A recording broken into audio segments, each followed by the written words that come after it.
Hello, my name is Tom Wainwright, and this is my new YouTube channel dedicated to books.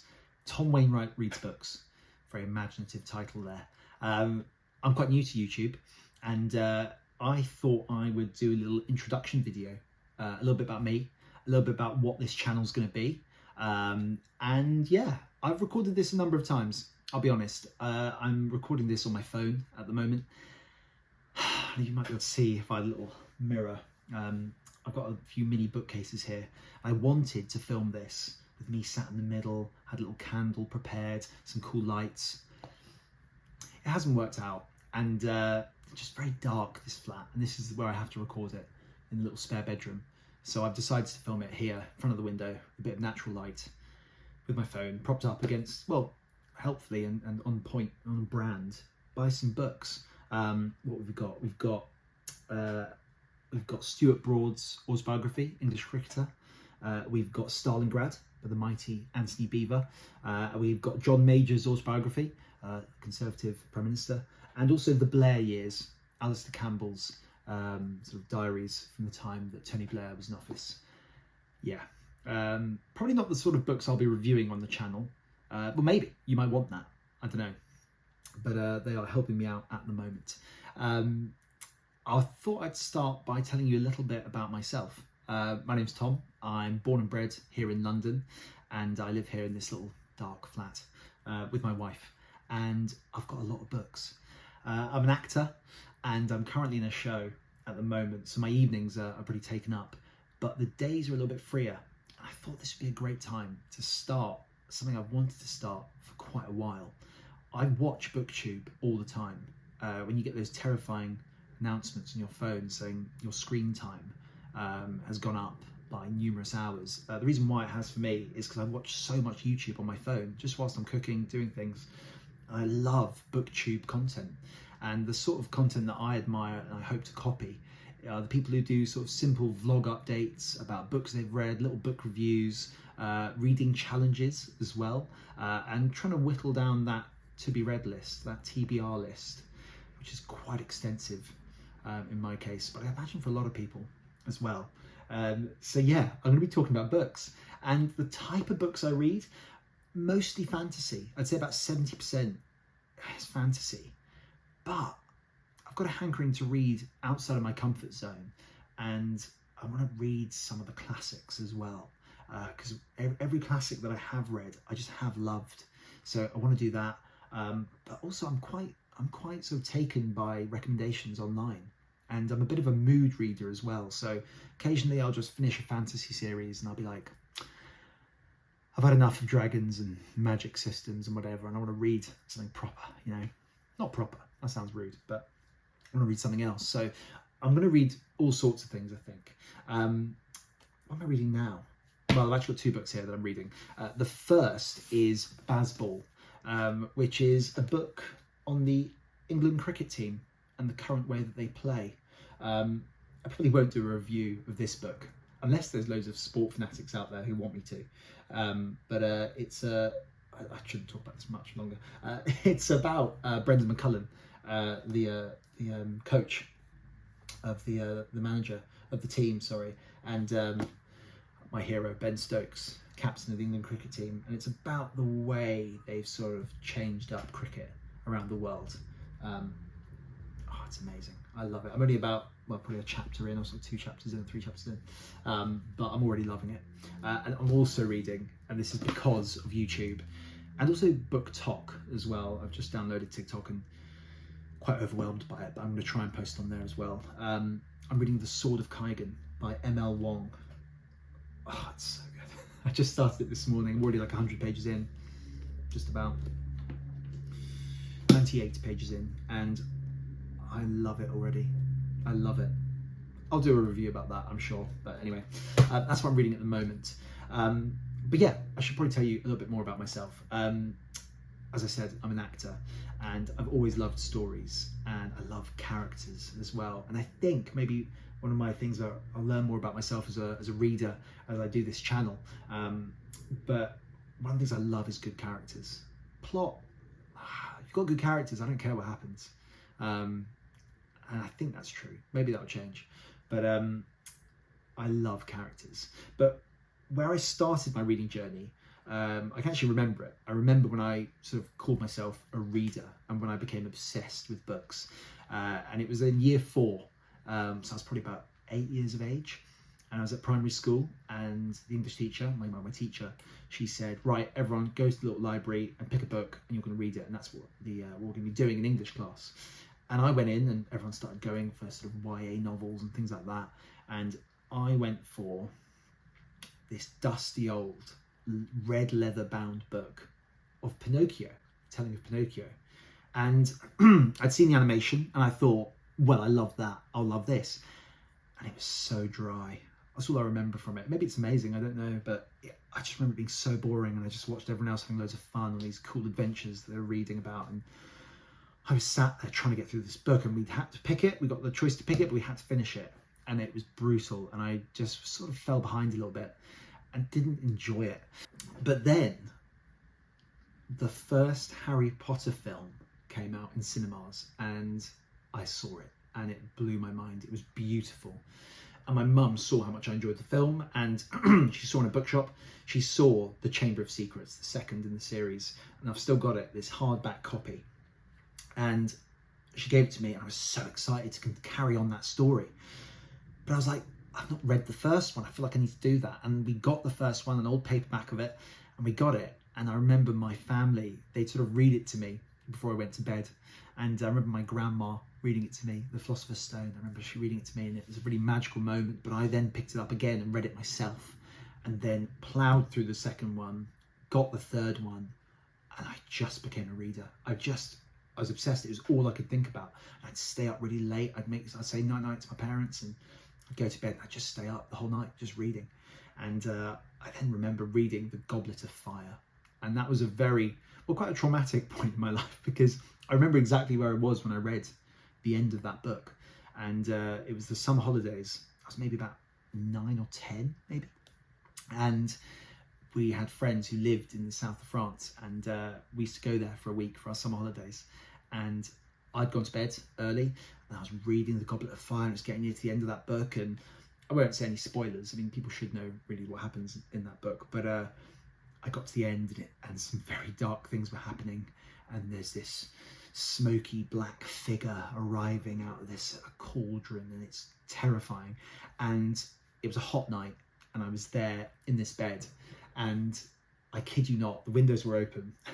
And as I'm reading, I just hear this noise out the window, and I look up, and this massive winged shadowy figure just flies into the room, and I scream. I throw the book and I run downstairs to where all the adults were still around the dining room table, and I scream going, there's something in my room, there's something in my room.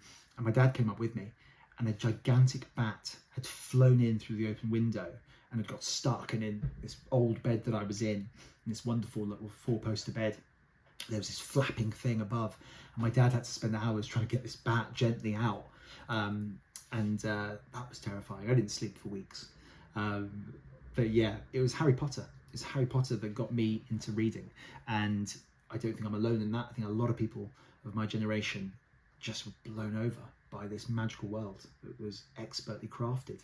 And that was it. That was me hooked in. And I remember queuing up as a teenager, queuing up for the 6th book at midnight in the local Waterstones. Not Waterstones, W.H. Smith. I remember it so well, and you sort of made friends in the queue, and it's a magical time. So yeah, that was it. It was Harry Potter. And then after that, sort of the later years of my school life, I kind of stopped reading. I think maybe busy with A-levels and exams and things like that. And I didn't read for ages. And then I left school, and I was applying to drama school. And as I was applying, I got a job literally the day after my 18th birthday. I got a job as a cocktail waiter, and then later on a barman at a bar in Soho. And I worked with this really cool barman. He was a few years older than me. He's a musician, and he was a few years older than me, called Charlie. And I remember saying to him, I was like, oh man, it's weird. I've left the education system. I'm not writing essays. I'm not having to analyse anything. I can feel my brain sort of turning a bit to mush. Like I'm not pushing my brain. And he was like, well, what do you like to read? And I was like, don't really know. I've just read The Lord of the Rings, which I love those films, and those books were amazing, but I don't know. I don't know. And he was like, I'll tell you what, let's go to the bookshop. And we went to Foyle's bookshop in Charing Cross Road, and we went in, and he literally was like, have you read that? Pick it up. Have you read that? Pick it up. And I got about 5 books in the end. And I remember he made me read 1984 by George Orwell. He made me read Fear and Loathing in Las Vegas by Hunter S. Thompson, one of my favourite books of all time. I'll probably do a review about my favourite books of all time. No, I definitely will do. I'll do that. He also made me read Religion for Atheists by Alan de Botton as well, which was quite a new book at the time, but it was lovely. And then also, one of my favourite books of all time, he made me read Down and Out in Paris and London by George Orwell. It's in my top 10. I love that book. And yeah, I read those and my brain just loved it. I just was so enjoying picking up reads. And I read all sorts at that time. I read some classics. I tried to read War and Peace. Didn't make it through. But I will read that one day because I know I'm going to love it. I tried to read lots of stuff. I read some historical fiction as well. I adored that. But then I got into drama school. And for those 3 years, I was busy learning lines, reading scripts, and I didn't have time to read for joy, really. Until my 3rd year, when it got we had a bit more spare time. And I remember a guy a couple of years below me was like, do you read? And I was like, oh yeah, I love reading. And he's like, what are you reading now? I was like, well, actually, I haven't really read in a couple of years probably because of drama school. He's like, do you read fantasy? And I was like, I mean, I read Lord of the Rings, a few years ago, but apart from that, not really. And he was like, pick up The Name of the Wind by Patrick Rothfuss. He was like, I don't care if you don't like fantasy, if it's not your thing, you're going to love the prose, you're going to love the writing. And I did. I picked it up, and I just got that feeling again. I got that feeling of being completely wrapped up in a world and just couldn't stop. Like, all I could think about was that world, and I loved it. I picked up the 2nd book as well, and of course I'm now waiting for the 3rd and potentially final installment, which has been, I think, 12 years in the waiting, maybe 12, but my word, I loved it. And from there I just picked up as many series as I could, and I really enjoyed fantasy, and I read all of the Game of Thrones, the Song of Ice and Fire books, loved those. And then I found YouTube, I found Booktube, and I just got so many recommendations. And I suppose the big thing that I fell in love with YouTube for was the recommendation of Joe Abercrombie's First Law series, which is a grimdark fantasy. So quite similar to Game of Thrones in the fact that it's like there is magic and stuff, but it's almost like a thing in the distant past. People have sort of kind of believe it's a bit of a myth, and it's kind of real world politics and real world war and awful atrocities, and it's quite grim, quite heavy and dark themed, and I just loved it. I mean, as I said, characters for me are just everything, and Joe Abercrombie, he writes characters so well. So I fell in love with those, and I actually listened to them. I read them, and then someone said, you've got to listen to the audiobooks. Oh my word. I had never listened to an audiobook before until a few years ago, and Stephen Pacey, the actor who does all of Joe Abercrombie's books now, he's the best storyteller I've ever heard. He's amazing. I will do my own video about the First Law series and how you should listen to them, not read them, or both at the same time. It's just masterfully done. So then I read that, and I've just been reading loads of stuff, or to be more accurate, buying loads of stuff and not reading it. So that's part of what this book channel will help me do, is to be held accountable for reading my books that I already have and maybe buying a few more, and my wife not being angry about that. So that is sort of my journey. And yeah, I've already done this. I've recorded this so many times, honestly. But I'm reading Sword of Kaigan at the minute, ML Wong. I believe she self-published this because it didn't get picked up by any publishing houses. I think that's right. And then, oh boy, did it get picked up afterwards. She's now super successful, has some great books out there, more that I want to read as well. But yeah, so that's sort of my journey. That's kind of it. Honestly, I've recorded this so many times that I have no idea if I've repeated myself 4 times or not, or if I've missed anything. But that is my journey. At the minute on my TBR, I've just got hundreds of books, hundreds. But I have been recommended by YouTube and by BookTok a number of books that I've got on a shelf down here. I've got the Red Rising series by Pierce Brown. I mean, that's massive on TikTok. I've got all 6 books just sitting there. I got them secondhand for £18, all 6 of them. So I've made money, I think, with that. I've got Stephen King's 11/22/63, which I'm so excited to read. I think the premise of that is someone has the opportunity to go back in time and stop JFK's assassination. That's all I know. But I then sort of saw, I think it was a guy called Books Are Sick. He's great content creator. He's lovely. He was like, it's one of my favourite books of all time. If you haven't read Stephen King's It, just recommend it. And I think there's potentially a bit of a crossover in the world, so it's the same world. So I've also picked up a few Stephen King novels. I definitely will be doing a horror series at one point, because I read my first Stephen King book a couple of years ago.